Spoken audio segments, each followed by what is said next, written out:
Antes de qualquer coisa, vamos conversar sobre sorteio das edições das casas. A Armada Granger, eu, Tamires do Podflu, Noara do Eleito e Ju do Máquina de Escrever estamos sorteando 4 edições de Harry Potter e a Pedra Filosofal em inglês, edição importada das casas. A gente está sorteando uma de cada casa. Cada livro vem acompanhado de um kit com cordão, chaveiro e caneta varinha da própria casa, fornecido pela Lucky You Fashions, nossa parceira. Se você não está sabendo desse sorteio ainda, vou deixar o card aqui, assiste o vídeo, participa, não perde essa oportunidade, o livro tá maravilhoso. Então agora vamos pro vídeo de verdade. Hoje no Sonsereníssima a gente vai conversar um pouquinho sobre a Narcissa Malfoy. Yes! All witches! Eu sempre gostei muito desses personagens meio twister, assim, esses personagens que você sabe que tem alguma coisa de errado com eles, mas ao mesmo tempo eles têm alguma coisa boa também. Acho que eles costumam ter mais complexidade do que os personagens que já são colocados como os heróis ou como os bonzinhos da história. Nessa categoria de personagens meio complicados, alguns dos meus favoritos são os Malfoy. E o melhor Malfoy pra mim é definitivamente a Narcissa. Ela aparece a primeira vez no 4º livro, na Copa Mundial de Quadribol. E ela é bem figurante nessa cena em que ela aparece. E a importância dela vai aumentando ao longo da série. Entre o 4º livro e o 7º, ela vai de uma completa figurante a uma peça importantíssima no final da história. Bom, a Narcissa nasceu em 1955 e ela nasceu com o sobrenome Black. Pra quem não sabe ou não lembra, ela é irmã da Bellatrix e da Andrômeda. Sim, a mãe da Tonks. Ela também é prima do Regulus e do Sirius. E nos livros ela é descrita como alta, com os olhos azuis e com o cabelo louro muito claro. Nos filmes eles mudaram isso e ficou até uma mudança interessante, na verdade, que eles colocaram ela com aquele cabelo meio de 2 cores, assim. Ela casou com Lucius Malfoy entre a formatura dela, que foi em 73, e 79, né? Já que ela teve o Draco em 80. O Draco é o único filho dela e ela segue a tradição com ele de nomear os filhos com nomes de estrelas ou nomes de constelações. Essa é uma tradição que vem da família Black e ela, curiosamente, é um dos poucos nomes que foge essa tradição. O nome dela, ao contrário do resto da família dela, não é de estrela nem de constelação, e sim de uma flor, que é o Narcissus. A Rowling já falou sobre isso, ela disse que no momento de nomear a Narcissa, ela nem pensou nessa tradição, porque ela achou que o nome dessa flor, que remete a esse mito de Narciso, né, dessa pessoa que é centrada em si, ela achou que isso seria muito significativo para ela, então ela nem pensou nessa história de nome de estrela, nome de constelação. Falou, não, o nome dela vai ser Narcissa e pronto. Curiosamente, alguns anos depois, se eu não me engano, 1 ou 2 anos depois da primeira vez que a Narcissa aparece nos livros, foi identificado um planeta menor. Eu nem sei explicar o que é um planeta menor, mas é uma coisa no céu. E curiosamente ele foi nomeado de Narcissus. Então, ainda que inicialmente o nome dela não tenha nada a ver com estrela e com coisas no céu, hoje tem. Assim como a Bellatrix, como Sirius, como Regulus, como Andrômeda, como todo mundo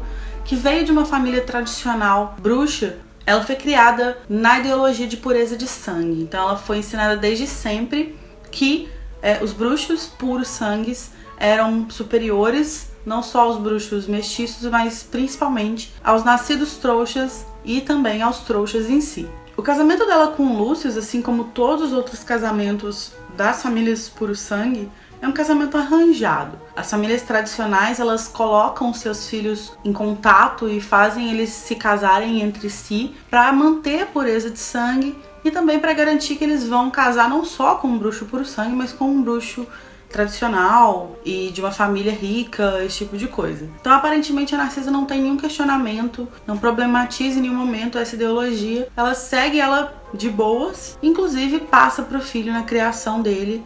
E o Draco cresce pra ser o que a gente conhece, que é aquele garoto arrogante e que acha que é dono do mundo e que ele é melhor do que o resto do mundo porque ele é de uma família tradicional, rica e puro sangue. Mesmo que ela tenha sido criada e ela acredite nessa ideologia de pureza de sangue, ela nunca se tornou comensal. Ela se aproximou do círculo do Voldemort, dos comensais, por causa do marido, porque o Lucius se tornou comensal, mas ela nunca chegou a se tornar uma. E ela aparentemente não estava interessada em se tornar também não. Acho que era muito trabalho e ela não estava afim não. Então quando o Voldemort cai pela primeira vez em 1981, o Lucius alega que ele estava sob o efeito da maldição Impérios, e aí ele se livra de ir para a prisão e de ser processado, esse tipo de coisa. Então eles conseguem manter as influências que eles têm no alto escalão do ministério. Ela se mostra desde sempre uma mãe muito protetora. O Draco comenta, se eu não me engano, no primeiro livro, quando ele menciona ela pela primeira vez, que o pai dele, o Lucius, queria que ele fosse estudar em Durmstrang, mas a mãe dele não deixou porque ela não queria que ele ficasse tão longe. Então a gente vê que existe sim um laço afetivo entre a Narcisa e o filho dela, mesmo que eles possam ter talvez um jeito diferente de demonstrar e sejam meio pomposos nesse relacionamento entre eles. A história da Narcisa, ela vai sofrer um impacto muito grande, ela vai sofrer uma virada quando no 6º livro a gente vê ela procurar o Snape para pedir ajuda dele. Ela sabe que o Voldemort está mandando o Draco cumprir esse plano de matar o Dumbledore, sabendo que ele dificilmente vai conseguir, porque ele é um garoto de 16 anos. Quando que ele vai conseguir matar o Dumbledore? E ela sabe que isso está sendo feito para punir o Lucius e para punir a família dela, porque o Lucius falhou na batalha do Departamento de Mistérios e perdeu a profecia, e então ela sabe que o Voldemort está fazendo isso como uma forma de punição. Então ela tem certeza de que é uma missão suicida. Então ela procura o Snape para pedir que ele resolva isso. Eles aparentemente são próximos por causa da proximidade do Snape com o Lucius. Então ela sabe que pode confiar nele, porque o Lucius confia nele. Então a partir desse momento, a família Malfoy fica numa corda bamba, fica por um fio ali, presa ao Voldemort, mais por conveniência e, na verdade, por não saber mais como sair dali, do que por interesse mesmo e do que por acreditar no que o Voldemort tá fazendo. Então ela pede que o Snape faça o voto perpétuo com ela, e é uma medida desesperada para que ela possa garantir um mínimo de segurança para o filho dela. A partir do momento em que o Lucius é preso até o fim da história, a Narcisa parece ser quem segura a família Malfoy junta. Quando o Voldemort faz a casa deles, a mansão deles, de QG para os comensais, ela definitivamente não fica confortável com isso, nem o Lucius e nem o Draco. E eles já tinham sido rebaixados à pior ralé possível dentro dos comensais. Bom, e no 7º livro a gente tem aquele momento em que o Harry, o Ron e a Hermione, eles estão na mansão, eles são capturados, e esse é um dos momentos em que ela se mostra disposta a ir mais longe ainda para proteger a família dela, porque ela sabe que se acontecer alguma coisa e o Voldemort souber que eles estiveram lá, principalmente o Draco vai estar na mira. E depois que eles fogem, e aí o Harry desarma o Draco, né, e vai com a varinha dele, ela cede a varinha dela pro Draco. Então ela fica sem arma, ela fica completamente desarmada. Bom, e aí a gente chega então no momento mais importante da trajetória dela, digamos assim, pelo menos no que diz respeito à guerra em si. Durante a Batalha de Hogwarts, ela e o Lucius estão com o Voldemort, com os comensais lá em Hogwarts. Quando o Harry é atingido pela Avada Kedavra na floresta, ela sabe que a única forma de ela poder entrar no castelo e procurar pelo Draco é o Voldemort achando que ele foi vitorioso, que ele venceu o Harry. Porque do contrário, ele já avisou que ele vai chegar matando todo mundo e não tendo pena de quem tá na frente. E ela mente pro Voldemort falando que o Harry tá morto, quando na verdade ele não está. Então eles seguem, né, pra Hogwarts, e quando o Harry se joga dos braços do Hagrid e se mostra, né, mostra que tá vivo ainda, ela e o Lucius, eles perdem qualquer etiqueta de guerra. E eles saem correndo desesperados em direção a Hogwarts, sem arma, porque o Lucius tá sem varinha desde que o Voldemort destruiu a dele, lutando contra o Harry. E a Narcisa deixou a varinha dela com o Draco. Então eles provavelmente estão sem varinha, a não ser que eles tenham roubado de alguém. Então eles saem correndo, desesperados, desarmados, sem se preocupar se eles vão ser atingidos, sem se preocupar em se envolver na luta, procurando pelo Draco. Eles vão, mais uma vez, depois da morte do Voldemort, escapar de ir para Azkaban. Só que dessa vez eles deixam de ir por um motivo mais nobre. E nessa vez, a Narcisa é quem salva eles, de certa forma. Devido à importância do que ela fez, da mentira que ela contou, colocando não só ela, mas toda a família dela em risco, esse pequeno momento foi usado para absolver eles, de certa forma. Porque se não fosse pela mentira dela, nada teria acontecido como aconteceu.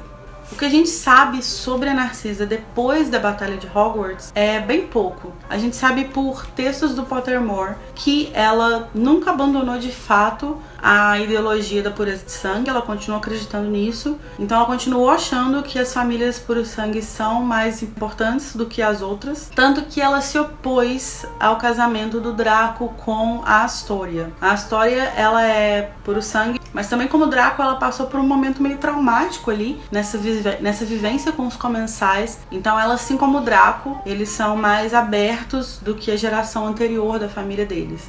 Então eles estão dispostos a conviver socialmente com pessoas que teoricamente seriam consideradas inferiores.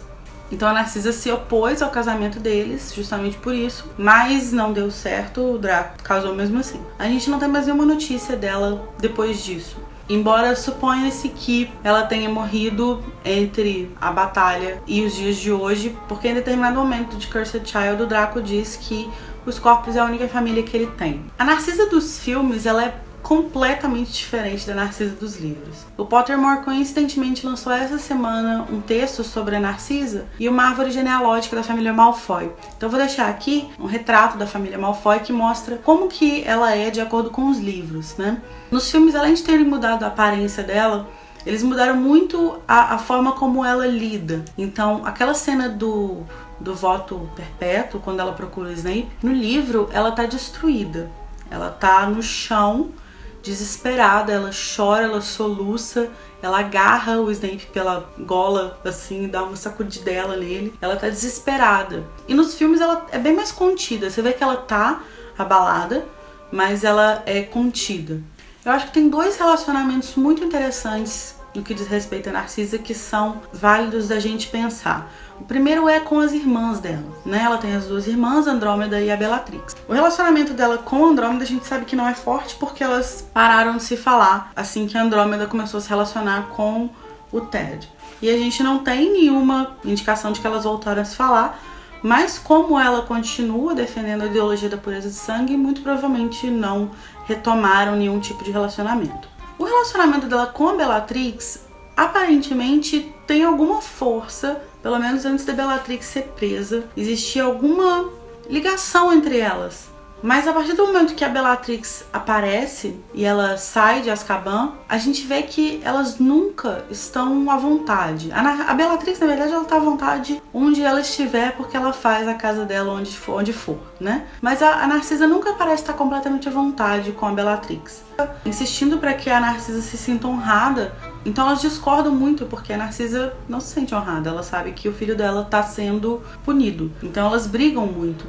Aparentemente, o que acontece da Narcisa é que ela muda de lealdade familiar. A família dela era a família Black, mas muda a lealdade dela para a família que ela escolheu, a família que ela montou, né? Então a família de sangue dela para trás não é mais a prioridade dela, e a família que ela construiu, que ela montou junto com o Lucius, é que é a grande prioridade dela. Então ela passa a olhar para essa família como foco da vida dela e deixa a família anterior, com Bellatrix e Andrômeda, para trás. Outra relação interessante é entre ela e o Voldemort. Como eu disse, a Narcisa nunca chegou a ser comensal, embora ela acredite na pureza de sangue. E aí fica a pergunta, por que ela nunca foi comensal? Porque ela tinha preguiça? Porque era muito trabalho? Porque ela não queria se envolver nessa parte mais prática? Porque ela se achava refinada demais para ir pro corpo a corpo? Ou será que tem a ver com uma tradição meio machista de famílias antigas, de que a mulher não se envolve nesse tipo de coisa, a mulher fica por conta de casa? Quem se envolveria de certa forma mais engajadamente seria o homem. A gente não sabe. Ainda assim, ela é próxima o suficiente do Voldemort para ser informada sobre o plano que envolve o Draco. E não, ela não foi informada só porque ela era mãe dele, porque o Voldemort vai ficar pedindo autorização dos pais para fazer as coisas. Ela é informada do plano e ela é inclusive proibida de falar sobre o plano. Então a autoridade dele tem algum efeito sobre ela e ela pode inclusive ser acusada de traição. A Bellatrix diz isso. E na verdade ela chega de fato a trair o Voldemort 2 vezes. A primeira quando ela desobedece ele e vai procurar o Snape e pedir ajuda. E a segunda quando ela mente pra ele, na cara dura, sobre o Harry, e possibilita que o Harry leve a cabo a missão dele. A única interação que a gente tem entre os dois nos livros é na floresta, quando o Voldemort pede que ela cheque se o Harry tá vivo. Só que ele não pede, né? O que a gente tem a descrição é que ele aponta a varinha para algum lugar, a gente escuta um barulho, alguém grita e ele fala, você, olhe. Então ele manda ela ir com um feitiço. Essa é a única interação que existe entre eles. E ela resume muito bem como que a família Malfoy estava nas graças do Voldemort. Eles eram usados como servos, provavelmente para fazer coisas banais como essas. E isso era uma forma de mostrar quão inferiores eles tinham se tornado. A Narcisa ela só vai tomar uma posição louvável quando a família dela é ameaçada, né? Isso é uma coisa que a gente pode falar contra ela. Mas ao mesmo tempo, talvez o importante tenha sido o que ela tomou. Em várias ocasiões ela poderia ter largado tudo e fugido com o Draco para morar em outro país e criar uma vida nova, mas ela fica porque ela não vai abandonar o marido dela. Então ela toma algumas decisões questionáveis, mas ela toma também algumas decisões louváveis desse ponto de vista. E assim, embora ela e o Lucius possam ter mimado o Draco, e eles mimaram com certeza, e possam ter criado ele numa ideologia bem complicada e bem questionável, isso não muda o fato de que existia afeto entre eles. O Draco definitivamente era uma criança amada e ele definitivamente amava os pais dele também, porque ele também protege eles e também faz o possível para manter a segurança deles. É curioso também que, embora talvez exista esse resquício machista das famílias tradicionais, quando as coisas complicam é ela que toma a frente, né? Então é a mulher que vai pra frente e que segura a família. No 7º livro, quando o Voldemort pede a varinha do Lucius, ele fica um pouco assim e a Narcisa segura o braço dele e dá uma apertadinha assim na mão dele, querendo dizer, vai, entrega, vamos juntos. Então ela é esse pilar dessa família. Mas então qual seria a verdadeira natureza da Narcisa, né? Ela é uma pessoa boa, ela é uma pessoa ruim? Eu acho que isso é complicado de dizer. Ao longo da série a gente tem 2 grandes exemplos de mães que são exaltadas durante todos os livros. A primeira é a Lily, né, porque ela é mãe do Harry e ela morreu daquela forma e etc. E a segunda é a Molly, porque ela é a mãe que existe para o Harry nesse momento. Então são essas 2 grandes figuras maternas. Só que as 2 são de um outro mundo. As 2 aprenderam coisas diferentes, as 2 aprenderam a valorizar coisas que a Narcisa nunca aprendeu. A Narcisa aprendeu a valorizar poder, a valorizar o sangue, e talvez por isso ela nunca pareça uma mãe muito admirável. O único valor absoluto que existe para ela, e que a gente vai aprender ao longo dos últimos livros, é a família que ela criou, a família que ela montou junto com o Lucius. Isso é algo que ela vai ter em comum com tanto a Molly quanto a Lily, que é essa ausência de autopreservação a troco da preservação daquelas pessoas em específico. Então ela não tem nenhum medo de morrer, de ser punida, desde que o filho e o marido dela fiquem bem. É simbólico e é proposital que o Harry seja protegido no início e no fim da vida dele por 2 mulheres e por 2 mães que estão tentando proteger os filhos. Curiosamente, as 2 com nomes vindo de flores. A Narcisa, assim como todos os personagens mais interessantes, pelo menos do meu ponto de vista, ela tá nessa zona cinza. A gente não consegue dizer ela é boa, ela é má. Ela pode ser cruel e agressiva, mas ela também é capaz de amar e também é capaz de colocar a sua própria segurança em segundo plano para proteger alguém que ela ama. Pra mim é isso que torna ela tão interessante e uma personagem tão complexa, e eu gostaria muito de ter visto mais coisas sobre ela, de saber um pouco mais sobre ela. J.K. Rowling, se você está assistindo esse vídeo, por favor, né, providencie texto sobre Narcisa. Eu vou deixar aqui embaixo no box de descrição o link pro texto que o Pottermore soltou, que é um texto em defesa da Narcisa, que vou deixar o link também dessa árvore genealógica que eu comentei. Se você gostou do vídeo, não esquece de dar o like, se inscrever no canal e me conta aqui embaixo o que você acha da Narcisa, se você gosta dela, se você não gosta, se você acha que apesar das coisas que ela fez, ela é uma péssima pessoa e ela deveria ter morrido, ou se você acha que ela é uma pessoa maravilhosa, ou se você, como eu, acha que ela tá aí nesse meio termo e gosta disso. Finita Encantatem!